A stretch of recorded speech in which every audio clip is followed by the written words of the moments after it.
کچھ مفسرین نے لکھا اللہ نے مشورہ کیا تھا فرشتوں سے وَإِذْ قَالَ رَبُّكَ لِلْمَلَائِكَةِ إِنِّي جَاعِلٌ فِي الْأَرْضِ خَلِيفَةً، لیکن کچھ مفسرین کہتے ہیں کہ اللہ کو ضرورت نہیں فرشتوں سے مشورہ کرنے کی.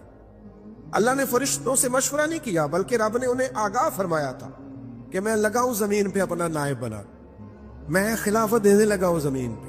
اب یہ تو دینے والے کی مرضی ہے نا اس نے کس کو دینی ہے، یہ تو دینے والے کی مرضی ہے نا اس نے. تو کچھ لوگ کہتے ہیں کہ دینے والے سے زیادہ ہمیں پتہ ہے. تو فرشتوں کو بھی یہ اجتہادی خطا ہو گئی، کہنے لگے یا اللہ اسے نہ بنانا، یہ فساد کرے گا، یہ خون ریزیاں کرے گا. تو اللہ نے فرمایا جو میں جانتا ہوں وہ تم. اللہ اکبر. امام راضی فرماتے جب رمضان آتا ہے تو اللہ فرشتوں سے کہتا ہے ذرا یہ کھول کے دروازے دیکھو نا یہ زمین پہ کیا کر رہے ہیں. تم تو کہتے تھے فساد کریں گے اور یہ سارے تراویح بڑھ رہے ہیں. تم تو گویا کہتے تھے فساد کریں گے اور یہ تو دیکھو گویا رمضان کے روزے رکھ رہے، یہ تو میری یاد میں نکلے ہوئے. تم کچھ کہتے تھے اور دیکھو میں نے تمہیں کہا تھا نا جو میں جانتا ہوں وہ تم. اللہ نے پھر حضرت آدم علیہ السلام کو تمام زمانے کے علوم عطا کیے، علم سکھا لیا. تو فرشتوں سے کہا تم بھی ان چیزوں کے نام بتاؤ، تو وہ بتا سکے نہیں. اللہ نے فرمایا اب اس طرح کرو آدم کو سجدہ کرو. سب نے سجدہ کیا سوائے وہ. کہنے لگا یا اللہ صرف تجھے ہی کرنا ہے، کرنا بھی صرف اللہ کو چاہیے، پر رب کے آگے بھی جھکنا چاہیے، اور جس کے سامنے رب جھکائے نا وہاں بھی. اور یہ جو عاجزی ہے نا، یہ جو جھکنا ہے، یہ علم کے آگے ہے. ہماری مصیبت یہ ہے کہ ہم علم کے آگے بھی گردن جھکانے کو تیار نہیں ہوتے، وہاں بھی ہم خود عالم فاضل بن جاتے. تو فرمایا کہ سب سے کہا سجدہ کرو، سب نے سجدہ کیا سوائے ابلیس کے. تو پھر ہوا کیا وکان من الکافرین، وہ کافروں میں سے ہو گیا. پھر اللہ نے حضرت آدم کو اور جناب حوا کو نا مقام دے دیا جنت میں رہنے کے لیے، اور کہا سارا کچھ کھانا، درخت کے قریب نہ جانا. فطرت ہے نا انسان کی، وہ جستجو کرتا ہے، کہا اس درخت کے پاس نہ جانا. تو حضرت حوا سلام اللہ علیہ کہتے ہیں دل میں خیال رہتا تھا کہ آخر ہے کیا درخت کے پاس. یہی انسان کا عقیدہ توحید ہے کہ جہاں سے رب منع کر دے وہاں وہ منع ہو جائے. اور یہ ان کی خطا نہیں تھی، یہ اللہ کی حکمت تھی، چونکہ رب نے تو پہلے کہہ دیا تھا بنایا ہی زمین کے لیے، تو یہ تو سارا کچھ ہونا تھا تو زمین پہ آنا تھا نا. تو حضرت حوا اور جناب آدم کے پاس شیطان آیا، اس کو نکال تو دیا تھا پر ابھی اس کا جنت میں آنا جانا بند نہیں ہوا تھا، یہ بھی اللہ کی حکمت تھی. تو وہ کہنے لگا تمہیں پتہ ہے بعد میں مر جاؤ گے. تو حضرت حوا کہنے لگی کیا موت بھی آئے گی؟ کہاں، اس کی تکلیف بھی بڑی ہوگی، تو پھر بچیں گے کیسے؟ تو کہنے لگے پھل کھا لو اس درخت کا. تو بچنے کے لیے پھل کھایا تھا. حضرت عیسیٰ علیہ السلام ایک دن پڑھ رہے تھے انجیل، تو آپ نے نبی پاک کا تذکرہ پڑھا، اس سانپ نے سن لیا. تو حضرت عیسیٰ سے کہنے لگا حضور یہ بتائیں کہ وہ نبی پاک ملیں گے کہاں؟ تو حضرت عیسیٰ فرمانے لگے کہ مکے میں آئیں گے اور مدینے میں رہیں گے. تو کہا ملاقات کیسے ہو سکتی ہے؟ فرمایا چلا جا مکے. تو وہ سانپ 600 سال غار ثور میں، اور اس نے 70 جگہ پہ سوراخ کیے. کتنے سال بیٹھا رہا؟ بول کے بتائیے. آپ 6 گھنٹے بیٹھ کے دکھائیں، سوال ہی نہیں پیدا ہوتا. ہم بڑے کمزور ہو گئے، ہمارے لیے معاملہ بڑا اور طرح کا ہے. ہماری مرضی کا کوئی بات کرے تو ہم اس سے راضی ہیں. 600 سال وہ سانپ بیٹھا رہا، 600 سال، اور 70 اس نے سوراخ کیے غار ثور میں. لیکن وہ بھی عاشق تھا نا. اور یہاں معاملہ یہ تھا کہ ابوبکر صدیق دعا مانگ کے گئے تھے کہ میں نے کسی کو موقع نہیں دینا، ایک میں ہوں گا دوسرا میرا یار ہوگا. وہ غار ثور کی تو لذت یہ والی تھی، ایک میں ایک میرے محبوب. اس نے 70 سوراخ کیے ہوئے تھے. جناب ابوبکر صدیق نے کہا حضور آپ ٹھہریں، میں ذرا بھی آیا صفائی کر کے. تو نبی کریم علیہ السلام رکے تو حضرت ابوبکر صدیق نے کہیں پگڑی پھاڑ کے رکھی، کہیں چادر پھاڑ کے رکھی، اتنے سوراخ بند کیے تو جو ایک رہ گیا وہاں ایڑی رکھ دی. تو اب وہ سانپ بھی شکوہ کرنے لگا کہ یار تو بھی کوئی نرالا ہی عاشق ہے کہ میں نے تو کسر ہی کوئی نہیں چھوڑی تھی، 70 سوراخ کیے تھے اور تو نے بھی کمال ہی کر دی ہے، یہ سارے ہی بند کر دیے، جو بچ گیا اس پہ ایڑی رکھ دی. اس نے پتہ نہیں کتنے ڈنگ مارے. سانپ کا جب ڈنگ لگتا ہے تو وجود میں بہت زیادہ گرمی پیدا ہوتی. حضرت ابوبکر صدیق کے بارے میں ہمارے شارحین نے لکھا روئے نہیں، وجود اتنا گرم ہوا کہ آنسو ٹپک پڑے. نبی کریم صلی اللہ علیہ وسلم نے فرمایا ہٹا نا ذرا پیر. پھر انہوں نے ہٹایا تو میرے مصطفیٰ میں لعاب دہن لگایا. حضرت ابراہیم ابن ادہم رحمت اللہ علیہ بادشاہ وقت تھے، اللہ سے بڑا پیار تھا. رات کو بستر پہ لیٹتے تو دل کرتا میرے اندر بھی اللہ ایسی صلاحیت پیدا کرے کہ میں بولوں تو میرا رب مان جائے، میں بات کروں تو میرا رب میری اس بات کا بھرم رکھے. دل میں خیال آتا تھا، لیکن تھے تو بادشاہ،